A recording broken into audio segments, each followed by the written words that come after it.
A man becoming a king, we know that there's going to be ups and downs. That's when we fall back. The other part that I think that we've never talked about on this platform is the identity crisis of a man. I would say the most heavy I was drinking was high school. I had to go to the hospital. It was starting to swell up so bad I can almost not breathe. I just got to stop drinking. As you rise and elevate in this life's journey, you need those people next to you that say, hey, like, stay humble.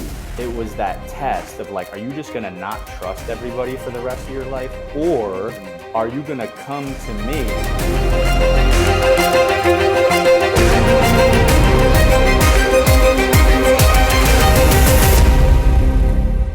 What's up, family? It's your main man, Coach Crump, on another great episode of the Boy Man King podcast. And I'm with my main man, Chisy. Say what's up to the people, Chisy.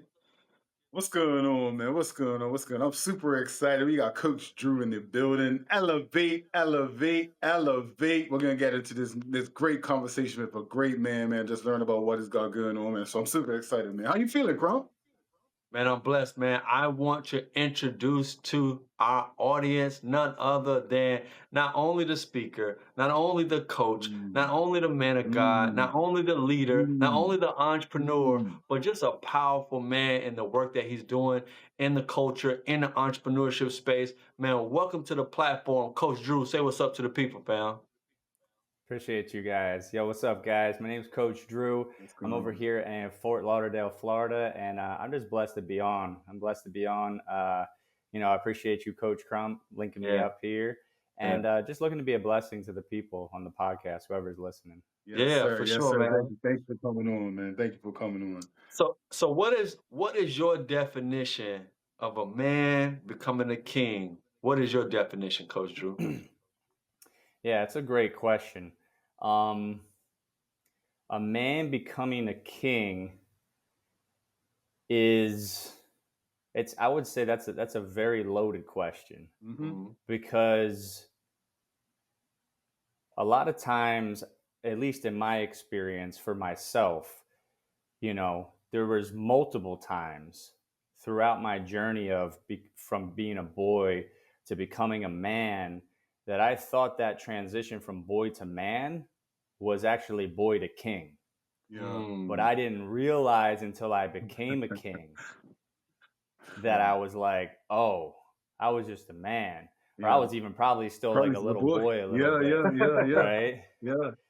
So, going through trials and tribulations again and again and again and again, and learning, sometimes the same lesson over and over and over, until I receive that message and I integrate that message, and just really having that resiliency, I think, is huge.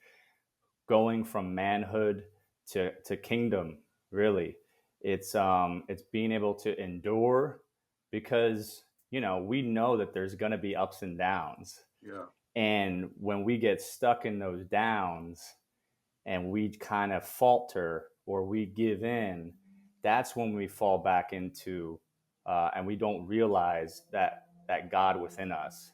We get stuck in the material, and we kind of, give into all those things of like, oh, woe is me, or, this always happens to me. But when you're in that kingdom state, it's like, okay, you can be a little bit about it, but it's like, I'm right back on it.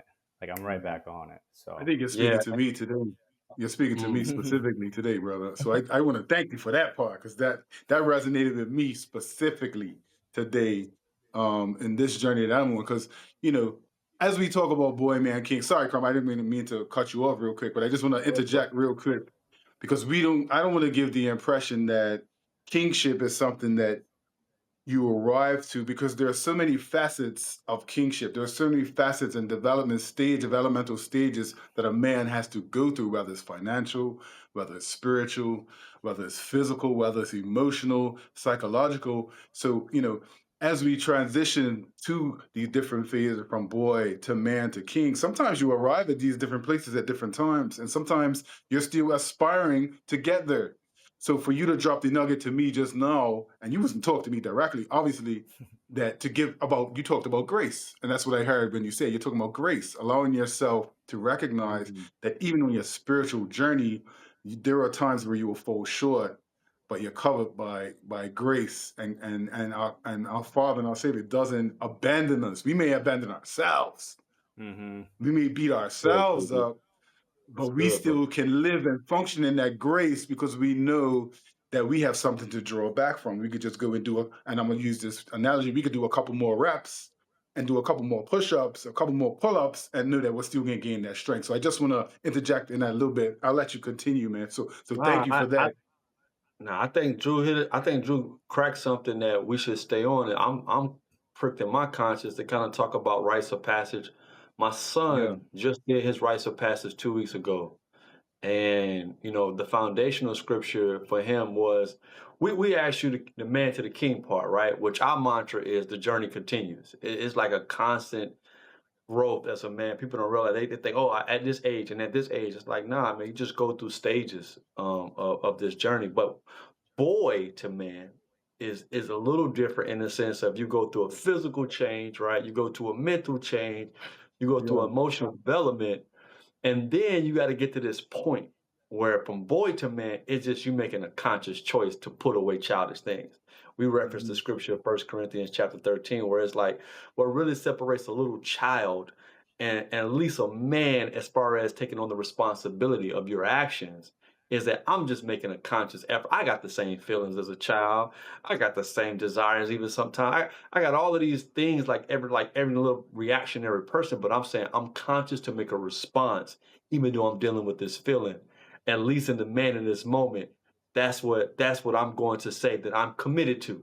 Right, Chizzy? I'm still not gonna get it right, but I'm saying at this Yeah. point in my life, I'm committed to being responsible for my choices and not being childlike in my choices. Talk about Drew, and then the other aspect, I met a brother from Africa who was saying that their rites of passage is 40 because they said the physical part develops between 15 and 25, but the spiritual man don't develop until 40, and you can really go to another level after that age. But when you, and I know Chiz is going to go even further with this, what Yeah. was your journey as a boy and man, when you felt like, all right, I'm conscious of I went through whatever I went through as a boy, but I'm a man now and I'm gonna be responsible for my choices here on out. Where there's a moment, where there's an age and a stage where you made that conscious effort. What was Yeah. that for you? Yeah. No, that's a great question. And it's almost like, not it's almost like, it was God. It was God's intervention really in my life. I started drinking pretty young at 13ish, 14ish, with the cousins, Yeah. kicking some back. And then that led into drinking during high school pretty heavily. I would say the most heavy I was drinking was high school. And then when I got into college, something just happened, and it was God just being like, yo, you're done. I started getting allergic to alcohol, and I realized actually like 2 weeks ago, it's actually the brewer's yeast, Oh. something in that, because I had some crackers just recently with brewer's yeast and my throat started to get swollen. And so that's what happened in college right about when I was 20, 21ish. And I had to go to the hospital. They had to give me a steroid shot, which was like, oof, that was one of the worst pains I felt. But it was starting to swell up so bad I can almost not breathe. So it was that combined with, within a couple months, I forget which one happened first, I got a DUI. And I was just at the point where I'm like, man, I just got to stop drinking. It Yeah. doesn't even make sense, because it was even like if I would have 2 beers, my throat would get swollen. So that was, in my opinion, just God just sending me that message. And what I tell people is that if we're in alignment, when we stay in alignment with God, it will constantly bring us to God. As we do things out of alignment of His word and His will, He's going to knock us back on course by giving us certain signs and signals or life events that happen. So it was my choice in that moment. I mean, I was way off, and he knocked me back hard, right? If I decided not to choose to get back in alignment with God, I think that we just continue going more off, and eventually something tragic happens, unfortunately. But Yeah. he's constantly giving us chances and constantly giving us signs and symbolism. So that was really my moment that I consciously was like, this is the moment I have to make a shift. And from that day forward, it was just stacking on different habits, getting into, personal development, and just aligning myself and realizing like I want to figure out who I am as a person. Because when I was 12 was when I first kind of remember getting bullied, and that kind of snowballed into me eventually not really remembering who I was, losing my confidence. And then I would say it was like 25 that I really started to make a conscious choice to put myself into personal development, transformation, physically, mentally, emotionally, spiritually, to the point now where I just want to give that back. And yeah, I think that transition from choice, right, from boyhood to manhood is a choice, but then from manhood to kingdom is really, in my opinion, a surrender. It's a creation of relationship and understanding, but also a surrender to like, you know what? I trust that whatever's happening right now to me, even though it might feel uncomfortable and my ego doesn't like it, I trust it's for me somehow. And it's mastering those areas and those domains, like surrender, like patience, like grace, especially for me, like that perfectionist mentality. Or for some others that don't really have that drive, it's like it's mastering that courage, mastering that discipline. So we all have our different areas we get to surrender into to enter kingdom. It's just that awareness of understanding what areas do I get to access, and what are those areas that God is really calling forth for me. Yeah. So Yeah. So I want to ask you a question. What is your why? Because oftentimes you're speaking as a king. Refine Drew, Coach Drew, Elevate Drew. What was your why? You talked a little bit about the alcoholism at 13, because oftentimes when we reflect on our experiences growing up, sometimes it could just be, like you said, it could just be a choice. It doesn't necessarily have to be this adverse experience that caused me to have this major shift or this huge sort of epiphany that says, all right, it's time to make a pivot in my life. Today, Coach Drew, like, what is your why? Was there something back in 13? What was the family life? Was that part of your why? So can you reflect now and say, all right, my why now is related to, because it's related to this particular environment that I experienced? Because drinking at 13, some people may say, yeah, it's a social thing, but we're masking, and we're avoiding at 13. And it could be drinking, it could be drugs, it could be gangs, it could be promiscuity. What in your view now, as a refined Drew, what was fragmented, if at all, what was fragmented back then that led you to now, this is my why, like this is why I do what I do, this is why, aside from the obvious physical repercussions of the alcohol, what was your why? What was your motivation then to now? yeah, no, it's a great question. I think that like for me, it kind of was something like, oh, let's start this way. It was kind of something like this, Yeah. and then my realization point, and then it was this. So I would say the realization point for me was when I was 25, was woke up in Miami looking at the ceiling, and I was like, man, that was the first time that I said to myself, I'm depressed. As an athlete, it's like play through everything. So I never really would say like I'm depressed or I have anxiety. It was just something like, oh, I'm anxious in this moment, but I don't have anxiety. But in that moment I said, wow, I'm depressed, and it had a lot to do with my physical body. Yeah. So my identity as an athlete, I wasn't playing sports for the past 3-4 years because I had really bad hip pain. I had hip surgery, I had ankle surgery. My body was pretty shot. And so that was the journey that led me to physical health, which then, further led to mental, emotional, spiritual health. But I would say looking back, it was just all that stuff piling up Yeah. me getting off course, right? To finally, that being that moment. I would say it was a lot of things, man. I would say one of the biggest ones was the disharmony in the family. I was the peacemaker. I was the funny guy. I was the like, I have the answer. Why don't you just listen to me? And I felt like my family was just like not conscious of, how to communicate effectively. And I probably wasn't the best either when I was 12. Yeah. But I would say that, parents constantly arguing. Yeah. I just always craved that as a child, and my father wasn't there emotionally. Yeah. He was always out working. So I didn't really have that, that initiation from boyhood to manhood. Right. And so, that combined with bullying and, good friends like stealing from me and distrust and just a bunch of stuff, but really led me to, that point when I woke up in the morning.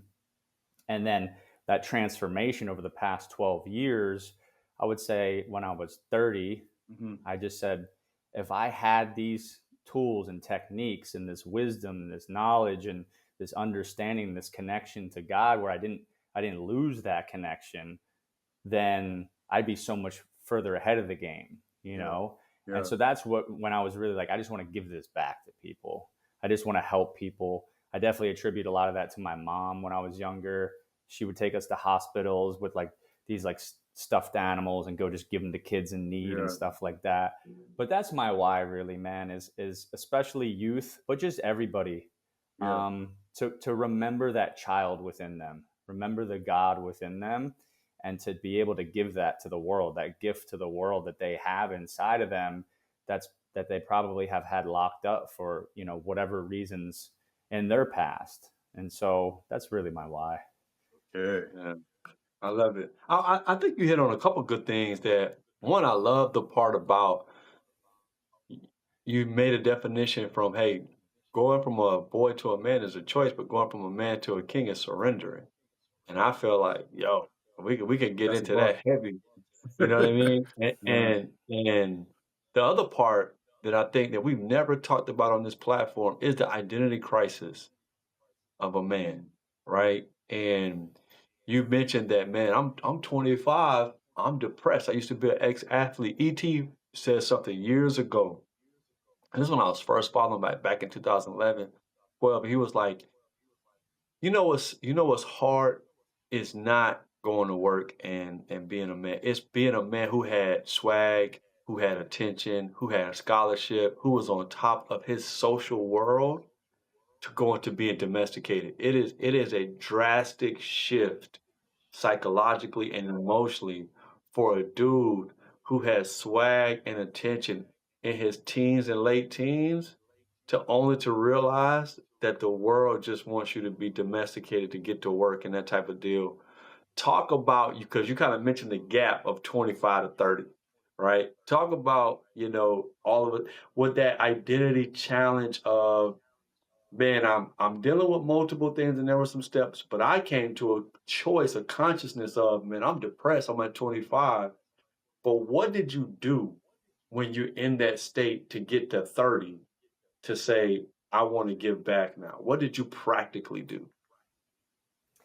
Yeah, so I'm definitely going to answer that question, but I did want to kind of rewind to what you just said in regards to, and I'm losing it, in regards to, all right, let me just answer that. Maybe it'll come back. So 25 to 30, I, I got into, for my physical body, I started doing yoga, like a lot of stretching, a lot of just realigning the muscles, right?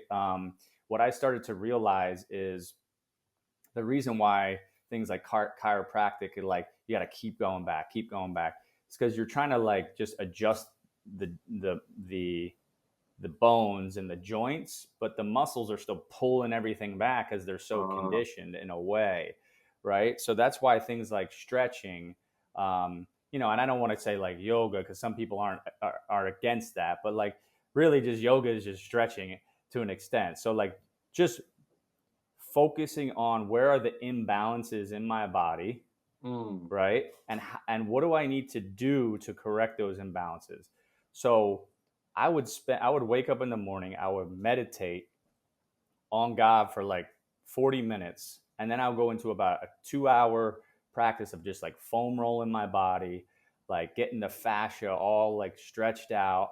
And I just became to know my body so well. And what I think that where a lot of people miss the mark is like they can either be super spiritual and like miss out on the physical and the mental or the emotional, or they could be super physical, oriented and miss out on the spiritual. That's So so good. for me, that's why like what I teach at Elevate is like it's got to be holistic, man, because in the Bible they say, the body is your temple. So like there's so many people out there that are spiritual, but their body is not, they're not taking care of their body. And when you start to understand that the body is a vessel for the spirit to move through you, if you're all like bad posture and like you got injuries and your joints are all like, compressed, like how are you going to get maximum blood flow? How are you going to get maximum oxygen? How are you going to be open in your body and like breathe and connected to be able to receive God and just be at your best, because that's what God wants for us. He wants us to be at our best all the time so we can serve his kingdom. So if your body is not at the best it can be, well, now you're doing a disservice to yourself, God, and the people, right? So for me, it just started out as physical because that's what I knew as an athlete. Mm-hmm. But then as I started to get more into the personal development practices, I started to learn about meditation. I started to take leadership transformation courses where it talked about it like emotional intelligence and, starting with awareness. And a lot of it too was just being willing to be with my emotions, not only my present emotions, but also those in the past. Because as you meditate, what happens is you shut off the conscious mind, you access the subconscious mind. When you access the subconscious, that's where all the programs and patterns are downloaded from your past. And they're proving this already with science. And so if you want to really be able to unwind those habits and patterns that you have, that you're like, man, I can't get rid of this. Like, why do I keep doing this? But you really want to.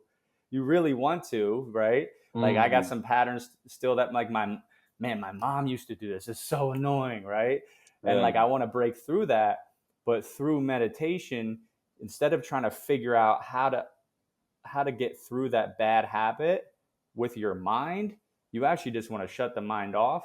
And then as you're in meditation, that emotion, whatever it is, will bubble up. And that's just an opportunity for you to re-experience that feeling of that emotion. Sometimes it will be very vivid where you're like, oh my God, I'm crying over my mom from something that she did when I was 16. And sometimes you won't even know, but you'll just start being sad or you'll be angry. But that was a lot of what I was able to do for a long period of time, to be able to process emotions so that I can show up in a space that is godlike, that is in a king-like state. Because the emotions, when they're stuck in the body, it affects the nervous system. It creates anxiety. You're holding on to this anger. You're holding on to this sadness. You're unregulated. So when you can start to balance the nervous system, now I can show up peaceful. I can show up kind. I can show up calm. I can show up grounded, right? And so there's a lot of principles that go into it. But But like, really, I mean, it was a collective. Yeah. but I like what you're sharing, and I like the fact that you're breaking down even some of the elements of the tools, from not just the physical, but the meditation part, that part that helps with the mental to go into the subconscious, but also the education and the willing to learn and to educate yourself. You talked about leadership and transformation, but now you're this man, Drew. You're doing your thing, man. You're incredible at what you do. You're incredible how you do. But I do want to go back to, because I think it's very powerful that you mentioned this, that in that surrender, there's elements that come with being surrendered as you go into your kingship as a man, because we also haven't really dealt with surrendering.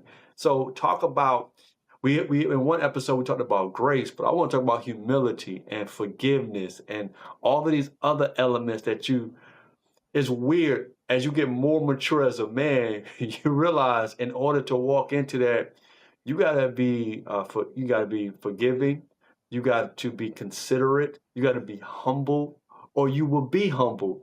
Yeah, as this man that you think that now that I got elevate, I got this, I got that, and all of a sudden you get into your mid 30s and your mid 40s and your mid 50s, and you like God still would say, humble yourself quickly. Sure. Talk about 100%. how surrendering and part of surrendering requires some of those elements in that surrender and being okay with that, walking into your kingship. Because people think, oh, you the king, you're in control, you're in charge. Like, no, it's surrendering. It's surrendering what I want to do. It's surrendering what I have a lot. So talk about that and what that has been like for you recently.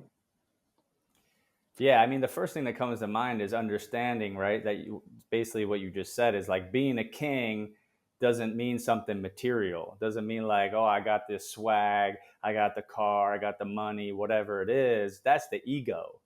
You know, being the true king is that surrender of like knowing that, you know, I'm a man in the flesh in this material world, and there's a higher power that knows way more than I know. And because of that, I humbly surrender, I humbly bow to you as much as we humanly can, right? Because we're human. So like I can be like, yo, I crushed it today, I surrendered, and like I was like super peaceful and I was kind, whatever. And then the next day you show up, you know, and it could be the complete opposite. So that's why having consistency in some sort of practice. I just oh, go ahead. Sorry to cut you off. No, you're good. No, you're good. We must be internet must be a little bit different, but yeah, that's why the importance of having consistency in practice, right? And we're all unique. So like, you know, for some people, this might be the season that like I need to really go hard on my physical body because I got aches and pains.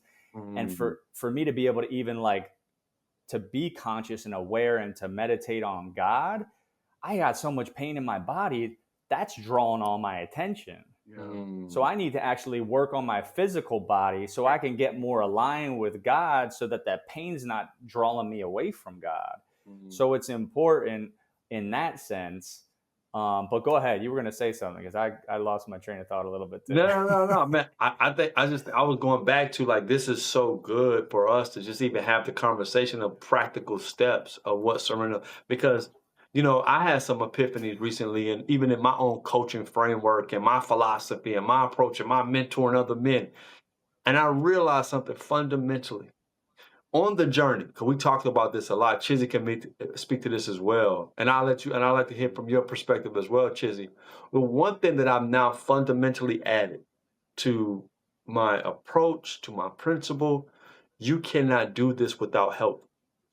So part of surrendering and being humble as a man, and no matter if you're in your 30s, your 40s, your 50s, no matter how many degrees, how many certifications, you cannot do this without other human beings practically helping you with your living situation, with your bills, with your transportation, with your relationships, with managing the children. You cannot do this without people helping you, which says to you, people cannot do this without you helping them.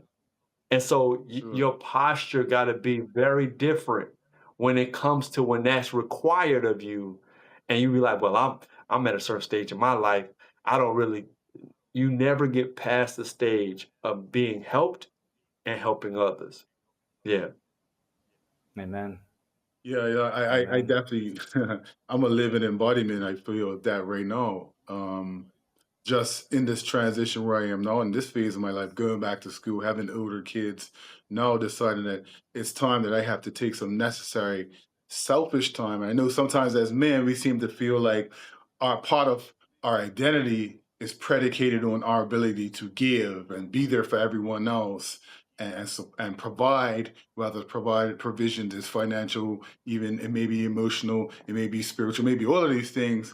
But I think it's important even for our viewers and for other men to understand that to Crump's point, you like having a community is having the ability to lean on people when you're going through different phases and different seasons of your life that not only can support you but can hold you accountable.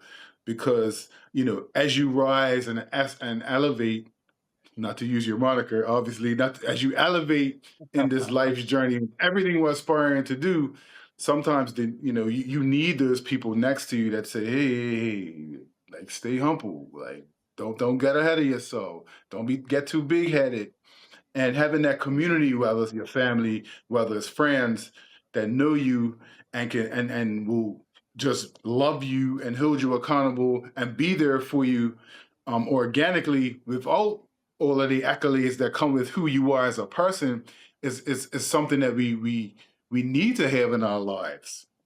It's something that is necessary to take us to the next level, because if not, you just get caught up in the ego of yourself, in the ego of self. And the ego of self is when, pride, as they say, pride cometh before the fall of man. You know what I mean? That's where the pride kicks in. And so at this phase, for me, especially in this phase of my life, having to now reshape, we've had success. All of us have had a level of success in our careers, in our professional lives, in our personal lives. But for me, having to reshape that and say, all right, what do I need to put in my environment at this particular point now in my life that's going to allow me to thrive, to be supported, to elevate me to a whole different level. And as you go up a level, it requires more and more support. It requires a different level of accountability, a different level of person, a different level of community. And so, this journey, this life's journey, is all about the humility, and you only get that through humility. You only get that through submission. You only get that through understanding that at the end of the day, your father's the one that gives you everything you have, and he's the very person that can strip it away from you. You know what I mean? So that humility is important for sure. Yeah. And Drew, we want to kind of throw it to you, not only to speak to it, but also let people know like what you got going on, how you help people, and how they can also follow you on social media. For sure, yeah. So I wanted to just piggyback off what y'all was saying in Crump. I know that you said something in the beginning about identity, and Chisy, just to kind of piggyback off of like accountability, is the Elevate framework is based in identity. I think where a lot of times we miss the mark is like, oh, you gotta be a better leader, or you gotta how to help people with confidence, or how to help people with this. But it's like, if we don't know who we are, you're building this confidence on someone that you're not even familiar with who you are. Yeah. So those confidence skills that you're learning are only going to take you so far. And then if it's on a foundation that's broken or just unknown to you, then it's like, all right, what am I building confidence on? And that's one of the main things that I feel like in today's society, with those boys, the teens out there, and as now we're even seeing in like younger 20-year-olds, because they're coming out of, there's so much social media that there's this identity built on the material and the external. And so the simplest way to put it is like, you're so focused out here on this kind of stuff, how can you be focused on what's in here? How are you going to create a relationship with God when you're out in the material and you're not here present with yourself, quiet and listening to him? And so that's why the Elevate framework is based on that. And I think, and I know that my journey of understanding who I was as a person and losing my identity to find it again was on purpose. There was something else I was going to say. Oh, the whole part of my story with my friends like stealing from me when I was like 18 years old. I used to just leave my car unlocked. I would leave money in it, whatever. And then all of a sudden I ended up catching them.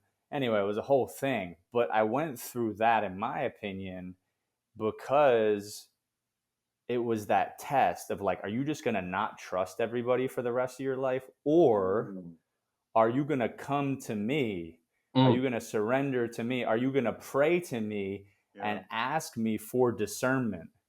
Ask me for integrity, to understand. And the more that I got quiet and understood myself, and the more that I got quiet and listened to God and understood who God was and his principles and what he wants of me, the easier it is for me now to just step back or elevate and look around from a third person perspective and be like, is this person's energy, is what this person's saying aligning with their actions and their energy and what they're bringing forth? And so that integrity piece, I think this is really important as we move through this technology area, is that being able to have discernment and understanding who are those people that are integrity with themselves and with God are those who you want to surround yourself with, because you can get accountability from Joe Blow, but that's not going to help you go anywhere. But if I get accountability from Coach Crump and I know he's aligned with God and he's got, discipline and courage and confidence and these elements that I want in my life as well, well, that's the type of connection and accountability that I want. So Yeah, I and know I didn't Drew, really answer your question, but nah, that's That's a great good, point, man. But Drew. I also want to take the time too to say thank you. But tell the people how they can find and follow you online. yeah, 100%. So at Elevate with Andrew, Instagram is really what I'm mostly on right now. LinkedIn, you can just find me by my name, Andrew Weingart. I was on TikTok, not really anymore, but you can also find me on my website, andrewweingart.com. Just reach out. Any questions you have, happy to support. I like to support youth. I like to support athletes. I like to support, entrepreneurs and leaders, and just getting to know themselves, creating that awareness of like, what are my habits? What are my patterns? Unraveling those patterns so that you can, you're just taking the dust off the diamond so that you can realize who you are and then embodying that. Yeah. I So love it. Chisy, any final remarks? Man, we could talk about this all day, every day. Coach Drew, man, thank you for your perspective. You definitely, as I said, of course, we have a platform that's catered towards supporting men and developing men spiritually, mentally, socially. But this was enriching for me in particular in terms of my walk as well. Because as you stated, like, so the surrender piece, and that's my takeaway personally, is the surrendering to God's will for your life. I know, in different levels, we all struggle with that in some areas of our lives. So I definitely want to thank you and give you your flowers for at least dropping those nuggets for me personally that I can take away. So I want to, thank you for that. And it was amazing talking to you. I'm super, super excited to see how Elevate continues to elevate people in the community and the people that you support, man. So thank you for blessing us on this particular platform, man. It was so, so, so enriching to have you here. I Yeah, man, appreciate Coach. you guys. And Yeah, I got a number of respect for you, bro. It's great to kind of have a conversation on a different level, and Yeah. different mental, man. So I respect not only what you do, but also thank you for taking the time out, man. Follow us on the Boy Man King podcast. Follow us on Boy Man King Talk on Instagram. Like, subscribe, and share with us on YouTube, man. We thank you again, and as we say on the Boy Man King podcast, the journey continues, and we out. Be blessed. Peace.